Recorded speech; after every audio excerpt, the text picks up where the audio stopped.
And we are back with the fifth segment of the GSMC Basketball Podcast presented by the GSMC Sports Network. And in this fifth segment, we are going to be comparing the two careers between Iverson and Chris Paul. Which one of them had a better career, things of that nature, because that was something that Jeff Teague talked about on his podcast. He said that Chris Paul had a better career than Allen Iverson, I believe. And I'm just going to...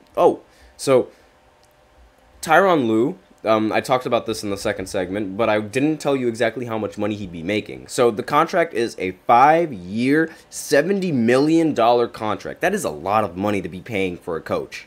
Like, I'm very surprised with how much money that he's going to be making in this next season. So let me just go ahead and get these slides up real quick as we compare the careers between Iverson and Chris Paul, because again, this is something that Jeff Teague said. He does believe that Chris Paul has had a better career than Iverson. So first, let's go ahead and look at the answers, career, and what he has going for him, and in terms of the stats and his accolades, things of that nature. So let's go ahead and one of the biggest things that Iverson has over Chris Paul is the fact that he has an MVP to his name, where Chris Paul does not have an MVP to his name whatsoever.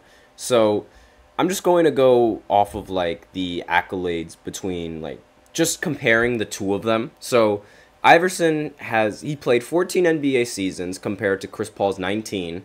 Now, they both don't have a single NBA championship, which makes this a little bit more difficult, because most of the time a lot of people like to look at the ring debate.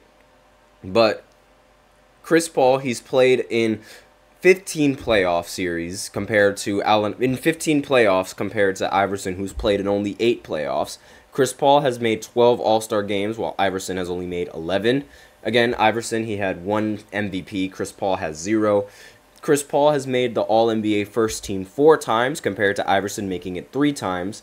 And in total selections, Chris Paul has made the All-NBA selection 11 times compared to Iverson's 7. Chris Paul has made the All-Defensive First Team 7 times compared to Iverson, who's made it 0. And Chris Paul has made the All-Defensive Team 9 total times compared to Iverson's 0. Iverson has been a scoring leader for 4 seasons compared to Chris Paul, who's been a scoring leader for 0. Chris Paul has been an assist leader for 5 seasons, while Iverson has been an assist leader for 0. Chris Paul has been a steals leader for 6 seasons, compared to Iverson, who's been a steals leader for 3 seasons. They both have Rookie of the Year to their resume, but again, a lot of the things that are being said, they're really marginal. It's really, really close comparing the career of Chris Paul and the career of Iverson. Now, Iverson, he averages way more points per game than Chris Paul, 26 compared to Chris Paul, 17. The rebounds per game, Chris Paul has a slight edge of 4.5 compared to Iverson's 3.7. And the assists, which are honestly the biggest difference when looking at the guards, Chris Paul has almost 10, which is, 9.4. Again, almost 10. And Iverson has had 6.2. That's how much he averages. And they both average roughly the same amount of steals for their career, 2.1 from Chris Paul and 2.2 from Allen Iverson. Again, basically the exact same. The blocks per game, it's also the exact same at 0.2. And next we move on to the counting stats. So more than likely, obviously Chris Paul is going to have a lot more counting stats than Allen Iverson due to the longevity and how long that he's been playing. So the one thing that Iverson has over Chris Paul in terms of counting stats is points. He has 24,000 points compared to Chris Paul's 22,000. This is roughly, by the way, the exact amount of Allen Iverson's points is 24,368, with Chris Paul 22,288. Now, the total rebounds, Iverson has 3,000, Chris Paul has 5,000. Chris Paul has almost double the amount of assists, total assists, that Iverson has. That is 11,000, almost 12,000, compared to Iverson's 5,000, almost 6,000. And the total steals, again, Chris Paul almost has double the total steals of Iverson, where he has 2,000, where Iverson almost has 2,000. But Chris Paul's 2,000 is almost like, it's almost 3,000. Actually, no, so it's not double. Excuse me, that's terrible math. That is horrible math. But he has more steals, more total steals. Now, if we're looking at percentages, I skipped over the blocks because they're point guards, and it's like, you know, the point guards, they're not going to get that many blocks. But if we're looking at field goal percentage, Chris Paul averages 47% from the field compared to Iverson's 42% from the field, which makes a lot of sense. Iverson was known for being a shot chucker and a really difficult shot maker. He takes a lot of difficult shots and a lot of bad shots, and it makes sense why. I mean, Chris Paul, he takes a lot more efficient shots than Allen Iverson. They both take the mid-ranges, but Chris Paul's mid-range game is crazy automatic when you're in that pick and roll. Now, the three-point shooting percentage, Iverson shoots 31% compared to Chris Paul, who shoots 36%. And at the free throw percentage, Iverson shoots 78%, while Chris Paul shoots 87%. So, that is, like, you know, really close. Again, like, a lot of these players and their a lot of these accolades, like, they're very close. And like, again, all the stats that they've recorded, they're marginal in a sense, aside from assists. That is like the biggest difference. Now, let's look at their best seasons. So Iverson's best season in terms of points per game was in 2006, where he averaged 33. And Chris Paul's best scoring season was in 2009, when he averaged 22 points per game. But Chris Paul wasn't really known as being a scorer. He was known as a playmaker that had the ability to score. And the rebounds per game, his best, again, comes with, in 2009, 5.5 rebounds per game coming in from Chris Paul, compared to Iverson, 1999, 4.9 rebounds per game. Nothing really that important because they are guards, not expected to get that many rebounds. Chris Paul's best assist season was in 2008, averaging 11.6, while Iverson's was in 2005, averaging 7.9. The steals per game, their best season averaging steals was the exact same, 2.8 steals they averaged. Chris Paul did it in 2009, Iverson did it in 2002, and we can just skip over the blocks because, like, again, like, there's no real need to do that. Now, in the playoffs, which is the biggest difference here, Iverson averaged 29 points per game in his best play in the playoffs. Now, Chris Paul averaged 20 points per game in the playoffs. Chris Paul averaged more assists than Iverson did in the playoffs, 8.3 compared to Iverson's 6. But Iverson averaged a lot more, slightly more steals, 2.1 steals compared to Chris Paul's 1.9 steals, which is basically 2. Like, they're basically the exact same. Now, the playoff total stats, obviously, with Chris Paul's longevity, he has more counting stats than Iverson in every single category. In points, rebounds, assists, and especially in assists. Like, good, I'm looking at the numbers and the assists, and good God, like, 425 assists from Iverson compared to 1,233 total assists from Chris Paul. That is crazy. That is a crazy margin. And the steals, again, another crazy margin, almost 140 steals being the difference between Chris Paul and Iverson. And the shooting percentages, again, Chris Paul has the slight advantage. 48% from the field with compared to 40%, 37% from 3 compared to 32%, and 85% from the free throw line compared to 76%. Chris Paul, Iverson, just in case you're questioning the order. And the best playoffs, like the best playoff series that they've had, Iverson beats Chris Paul in points per game, 32 points per game compared to 25 points per game.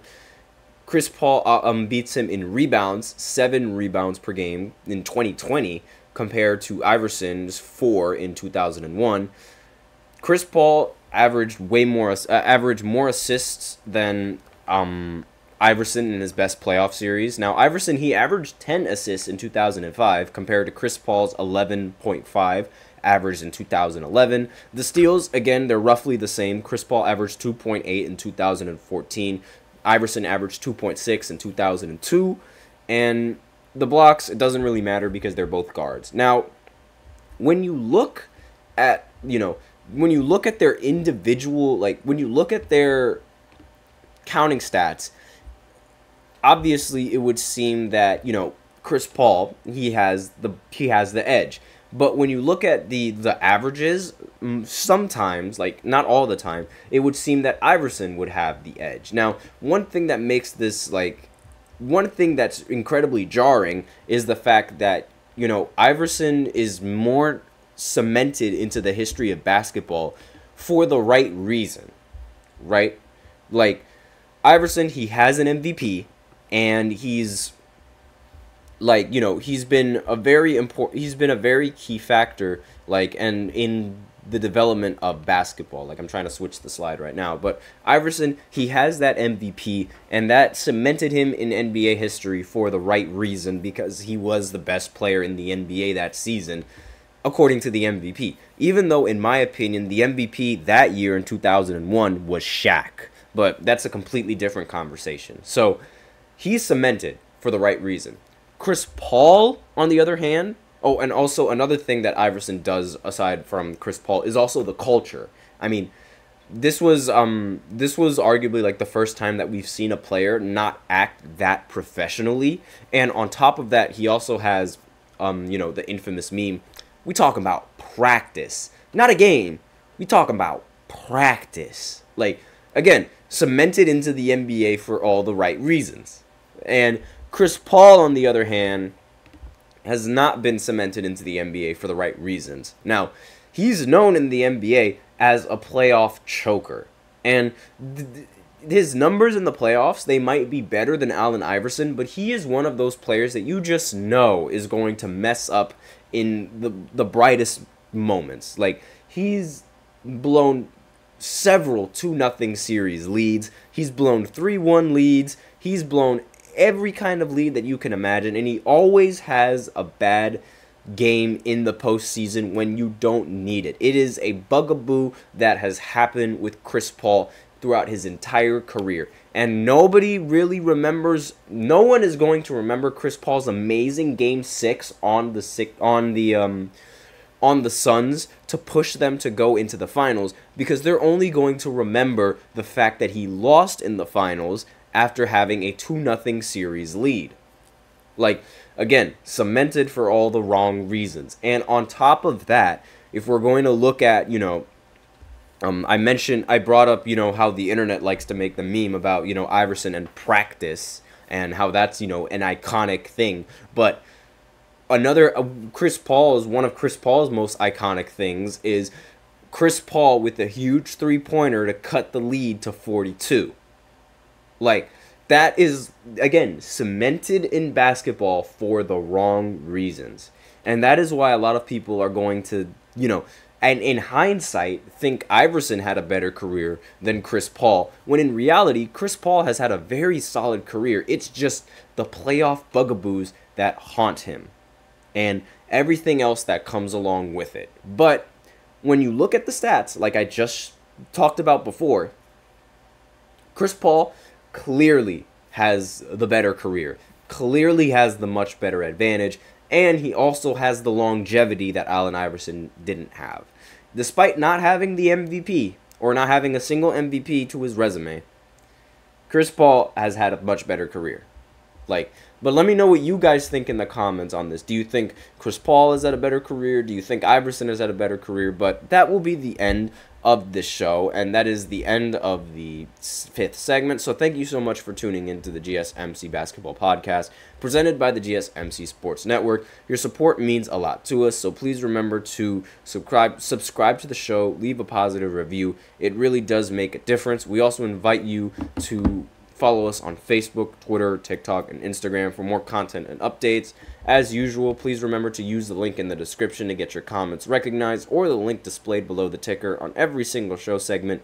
That is GSMCPodcast.net. It really helps the show, makes the show much more interactive between myself and you guys. That is all I have for this segment again. Thank you once again. I am your host, Nelson, and as always, take care.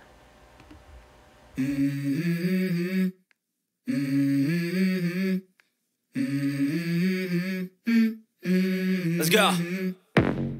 I wake up to a little bit of drool on my pillow, feel like it's gonna be a bad day. Yeah, I'm tired of shit, and the coffee ain't hit yet. Damn, ain't that great. I don't wanna